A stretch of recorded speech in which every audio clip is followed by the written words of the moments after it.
はいどうも、ご安全に制汗溶接職人家事チャンネルの家事です。ティグ溶接を徹底的に1から10まで解説の第2回目となります。今回は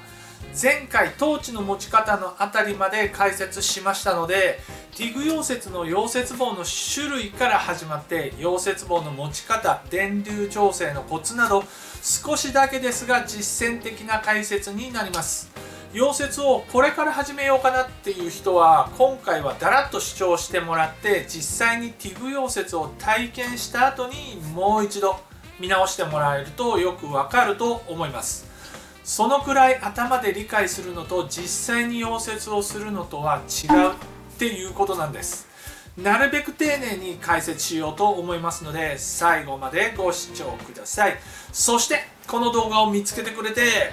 ありがとうございます。あなたのコメント、チャンネル登録、高評価など皆さんからの反応が私のモチベーションです。質問、感想何でもいいのでコメントいただければ幸せます。それでは早速行ってみよう。ティグ溶接には一般的に溶接棒が必要となります。溶化棒とも言いますが、ここでは私が呼び慣れた溶接棒と呼んで解説します。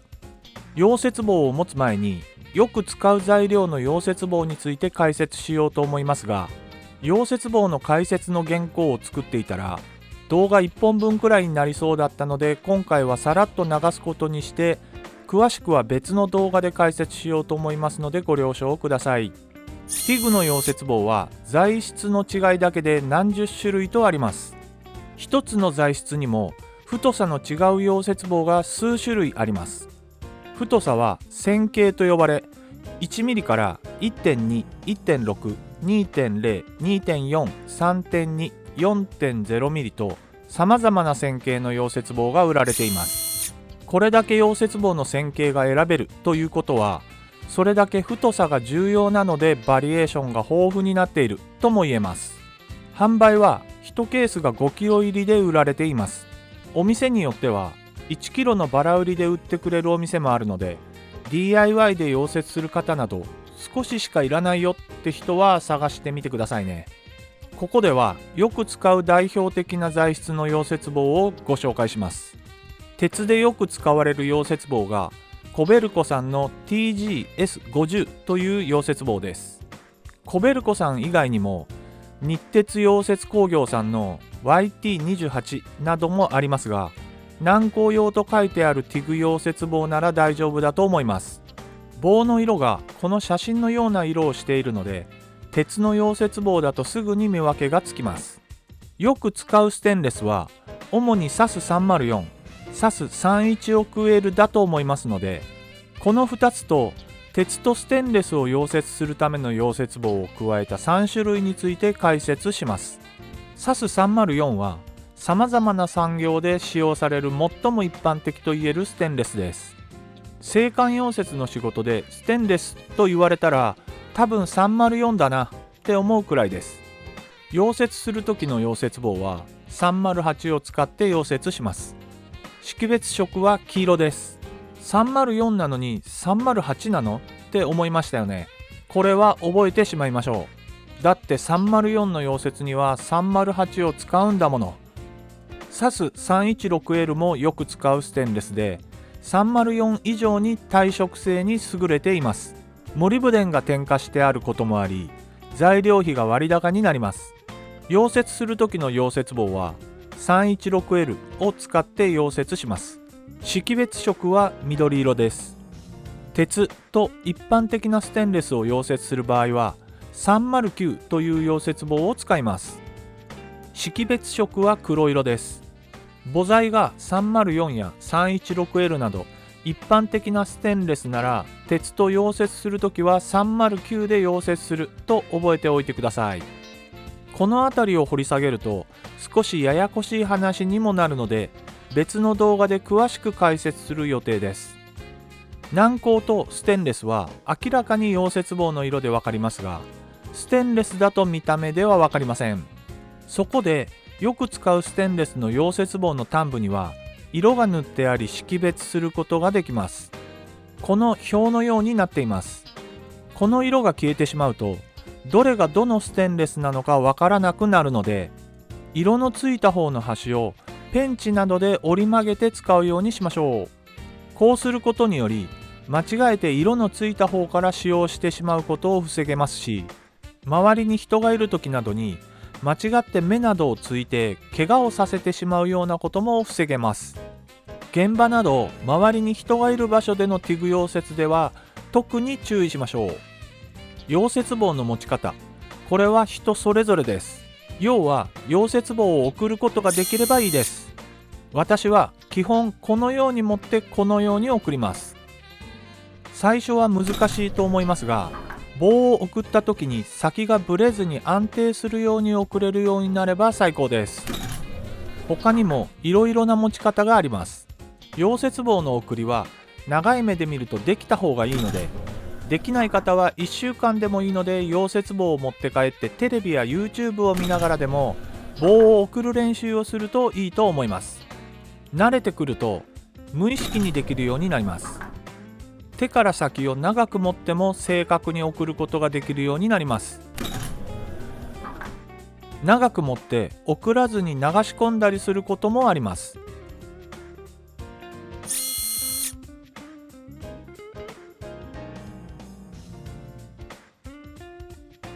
溶接棒の太さの選び方は電流に左右されます。低い電流だと太い溶接棒は溶けませんし、高い電流の時に細い溶接棒を使うと棒を早く送らなければならないので効率的とは言えません。好みにもよりますが、板厚が 4mm 以上の場合に私がよく使う線形が 1.6mm と 2.4mm です。もちろん他の線形も使います。いろいろな太さを買うほどでもないんだけどなって人は 2mm を購入すれば 1.6mm と 2.4mm の中間なのでどちらにも使えるかなと思います。大体の電流の目安としては 80A 前後は 1.6mm、 150A 前後は 2.4mm という感じです。特に初心者の方は電流に合った溶接棒の径の選び方がとても重要になります。しかし母材の材質や溶接する形によって少しずつ電流は違うので、ビードの見た目が焼けることなく滑らかな形の溶接になっていればいい感じの電流なのだと思います。溶接棒の線形は本当に好みが分かれるところなので、自分の溶接電流、場面に合った棒の径を探してください。ぶっちゃけベテランの溶接屋さんは少しくらいの電流の違いや線形が違っても大概のことはできてしまうので、初心者さんの参考にはなりません。初心者さんに言えることは、電流に対して太い棒は1回で溶かす供給量が多くなるため鱗の間隔が大きくなりがちです。電流に対して気持ち細い棒で溶接すると棒を入れる回数は増えますが、鱗の間隔は小さくなるので綺麗に見えます。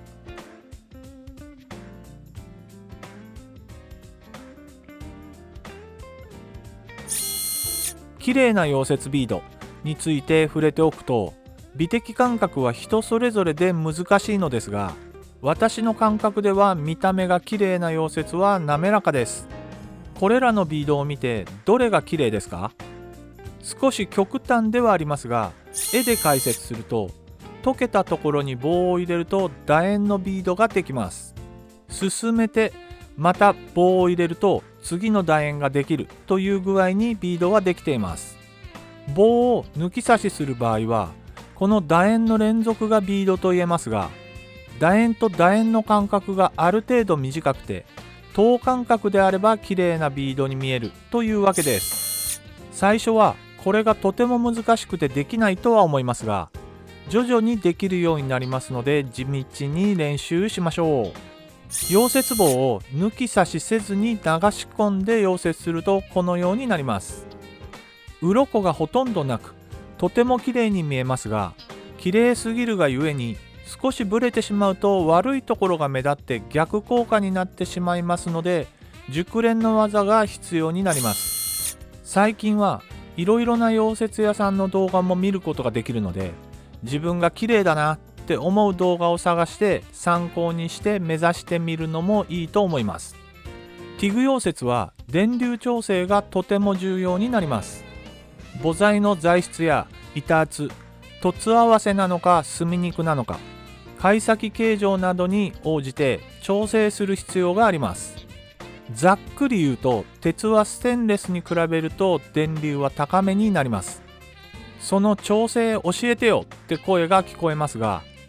私なりに言うと、6ミリの鉄の溶接なら150アンペアを基準にして10アンペア単位で微調整、6ミリのステンレスなら120アンペアを基準にして10アンペア単位で上げ下げする感じの調整でいいと思います。先ほども言いましたが、ぶっちゃけベテランの方は少々の電流の誤差は腕でカバーできるんです。初心者さんは特に電流調整をおろそかにしてはいけません。初心者さんがベテランの溶接屋さんの真似をして電流調整をすると大抵うまくはいきません。なぜかというと、溶接とは熱を操る作業です。注意すべきは、電流ではなく母材にどのぐらいの熱がかかっているのかを感じる必要があります。このあたりが溶接は感覚が大事だと言われるところだと思います。ここでいう熱とは熱の量、つまり熱量です。熱量の単位はジュールなので知っておくと分かりやすいと思います。熱量はこのような式で表せます。ここでいう電力は今回の場合、溶接機の電流として考えることができます。この式から見えてくるのは、電流が高くても時間が短いと熱量は少なく、電流が低くても時間が長いと熱量は多くなるということです。沸騰したお湯に一瞬なら指を入れても大丈夫ですし、北海道でもずっと同じ場所に当てていたら低温やけどをする可能性があるって感じです。ベテランの溶接屋さんは腕がいいので溶接が早いですよね。ということは溶接時間が短いということになるので、少し高めの電流で溶接ができます。同じ電流調整で初心者さんが溶接してしまうと、ベテランさんより溶接が遅いため、結果熱量はベテランの溶接屋さんより高くなってしまいます。ということは入熱が多くなって溶けすぎてしまったりしててんやわんやになるわけです。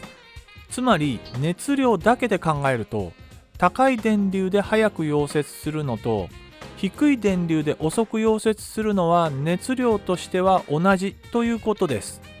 しかし実際には違います。極端な動画になっていますが、ビードの見た目や焼け方など全く違います。ここで言いたいことは、この式で考えるとという考え方の話です。溶接には適切な温度管理がとても重要になります。このあたりはまた感覚的な話になるのですが、まだ溶接に慣れていない方などが電流調整を行う際には、敏腕溶接屋さんの真似をせず、自分のスキルに合った電流調整を心がけて、